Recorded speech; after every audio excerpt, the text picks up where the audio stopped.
Hey, what's going on? It's Nathan Resnick with Product Sourcing School. Today we have Casey, the Chief Marketing Officer at Shipbob. They are the go-to third-party logistics company in the e-commerce world. Casey, thanks so much for joining us.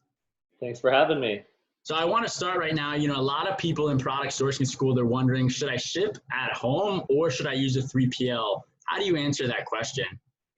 Yeah, so of course there's no one size fits all question, but something that there are actually two things that I think about here. One is I think that it's valuable to ship at least the first couple products yourself, even if you start working with a 3PL from day one, because it's forcing you to go through the process, understand what it means to store and pick and pack, and you understand some of those mechanics a little bit better. And also, you're hopefully seeing the order come in, seeing, John Doe, Jane Doe, whoever it is, looking them up online, trying to understand your customer better, especially those first, 10, 20, 100 orders, just really understanding your customers, probably reaching out to them and building that relationship. You really need to understand who they are because they're making a bet on you and your business. And then when it comes time to figure out if you should outsource, it's when does that picking and packing start impeding into you actually running your business? Your job, unless you have a logistics background, and that's like a differentiator that you're going to bring to the space, which some companies do have that, and they should keep it in-house forever Right. or for a long period of time. But if you don't, like most of us, find the best in class and hand that off so you can focus on what you do best, which is most likely product development, community building, marketing, sales, and actually growing your business. I know, Nathan, you're down in San Diego. There's a company, Rainbow Optics, down in San Diego as well. We've worked with Noel over there for years, and he actually mentioned that he was doing it all himself. He was staying up till 2 a.m. every day. And then his first hire was somebody to pick and pack for him. And then his second hire was somebody to pick and pack for him. And he's like, I'm not growing my business. I'm just handing more things off. Right. And he was spending, between him and these others, they're spending 20 hours a day picking and packing. Wow. He hands it off to Shipbob. He more than doubled in that first year. It's not like some magic sauce, but Right. Why? Because he was able to focus on like growing his business. Got it. So I've got to ask, when someone makes that handoff, makes that transition, what does it look like? What's that process like to get started with Shipbob?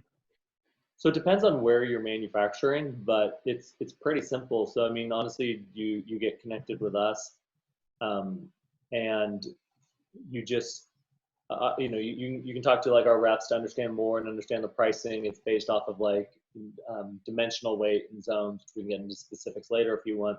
But honestly, you really just start changing. Your manufacturers can just ship it to us. And again, that's the beauty of it. You never have to touch the product. And Right. So you don't have to store it in your house. Your house doesn't have to reek of cardboard, or your garage, or your parents' house, or wherever you're storing it, or the warehouse that you bought. And so Right. you honestly just send it to us.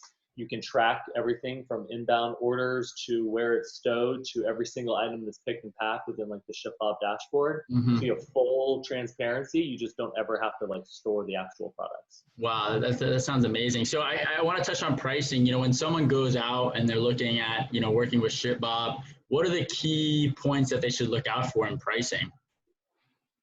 So with us, we charge on receiving, which is very nominal, storage, which is pretty nominal, and then it's what we call a total fulfillment cost. And so this is actually something, and I'll focus on the total fulfillment cost, which is often 80 to 95+% of what you pay to a company like Shipbob.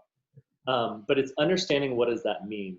So with us, fulfillment cost includes up to 5 picks, which I think on average, our customers have like 2.6 picks per order.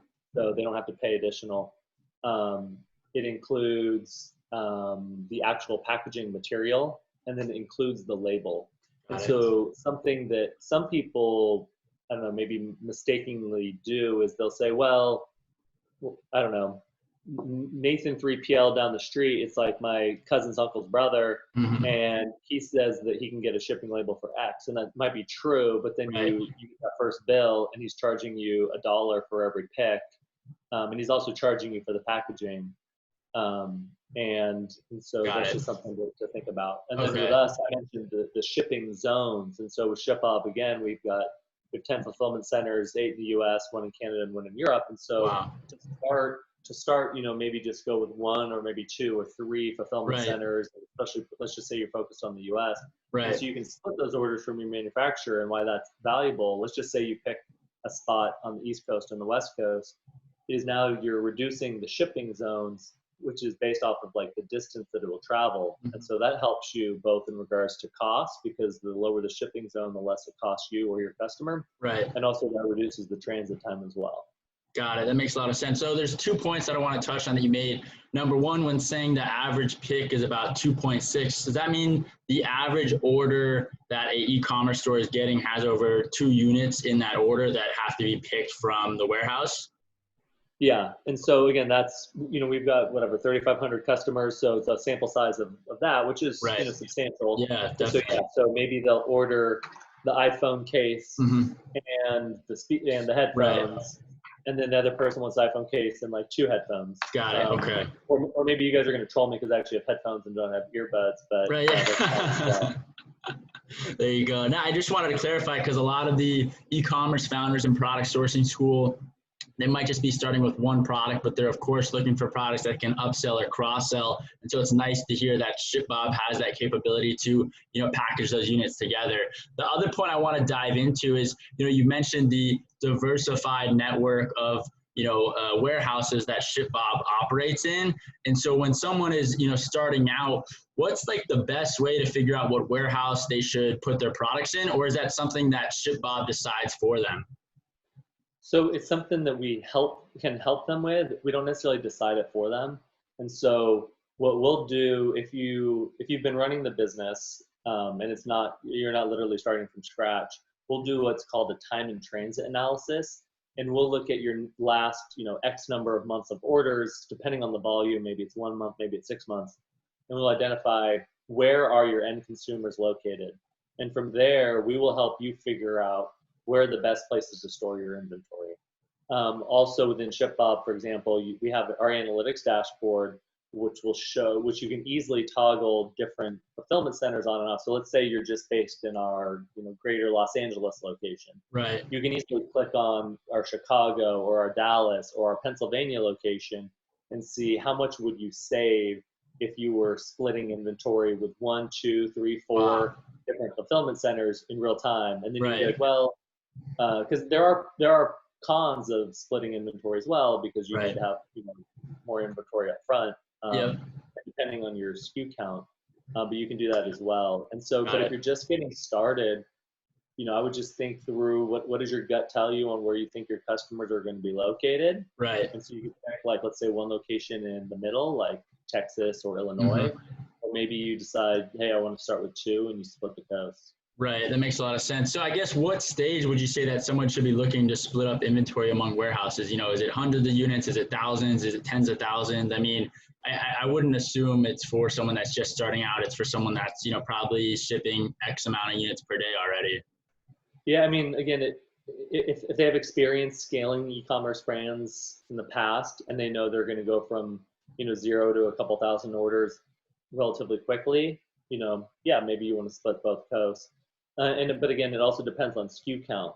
And so we have some customers that might be doing 20,000 orders a month, but they have a relatively large catalog. And they're like, we want everything in one location. And why that's important as well is, again, maybe the black iPhone is sold out on one coast and the headphones are sold out on the other coast. And so you're still sending it to the person in whatever Chicago, but it's coming from both coasts. Got it. So it's trying to think through those things. But if you're doing maybe 500 to 1,000 orders a month plus, and you have a very small catalog, it's worth at least evaluating the pros of. Got it. Okay. And then is there a minimum threshold that, merchant or that sellers have to be hitting to work with Shipbob? Is it, they have to be hitting a certain amount of orders per month, or? So anybody can work with Shipbob. So, goal of the founders is really democratize fulfillment, create that, Shopify for fulfillment. If you are doing 400 orders or less a month, we have what we call our self-serve model, where you can honestly just sign up and go through the whole process on your own. Amazing. And I'd say the con of that is you're not talking to a rep if you have questions, but you have full access to all of our software, all of our locations, all of our chat support, all of the merchant care. And also you don't pay any implementation fee as well. Right. If you're doing over 400 a month, you get that real hands-on Okay, perfect. That's neat to hear. So I want to take a step back as well. You know, you talked about packaging in terms of, you know, Shipbob provides that packaging. If someone has, you know, custom packaging that they're working with, you know, are they sending that to Shipbob as well to be used in their shipments or? Yeah, exactly. And so Okay. we'll just co-locate that with their products and we can utilize their packaging. Got it. Okay. Awesome. And I want to wrap up with, you know, kind of more of a complex question, but, you know, a lot of people as they grow, they feel that there's a lack of transparency in pricing amongst couriers, you know, amongst USPS, UPS, FedEx, you know, people could be paying different rates. What are your, you know, thoughts and opinions on that in regards to transparency amongst these couriers? So with Shipbob, you don't really need to worry about the carriers. What we do is we'll give you a price sheet based off of dimensional weight and zones that you'll Got it. pay regardless of carrier. You Okay. can choose which carriers you do and do not want to use. If you don't select any, you know, we will always optimize what we think will get there the fastest and the cheapest. Right. And that's But you probably don't one of the really benefits is you have higher shipping volume, so you have, you know, better rates than, you know, Joe exactly. We're Schmo. shipping millions of packages a month. Right. My guess is a lot of these people aren't, and Yeah. so yeah, we'll have much better rates. And I mean, it's just interesting too. I mean, FedEx, UPS, USPS, they're all evaluating adding, you know, an increase in like surcharges and other elements right now as COVID really takes its toll, and Mm-hmm. in a good way for them, honestly. Mm-hmm. So it's, you know, we are able to eat a lot of those costs and not pass them on to our Right. merchants at times as well. And so it's evaluating that as well. Got it. That's awesome. Well, Casey, I really appreciate you chatting today. If people want to find out more about Shipbob or, you know, follow you, where can they get in touch? Yeah, shipbob.com. Come check us out. And then you can find me on Twitter, KCA, probably trolling Nathan or something like that. Yeah, yeah. Or give me free swag. Everyone check out my Shipbob hat. There you go. Yeah, there we go. Well, Casey, thanks again for joining us. Really appreciate the time. And everyone go check out Shipbob if you are looking for someone to handle your third-party logistics.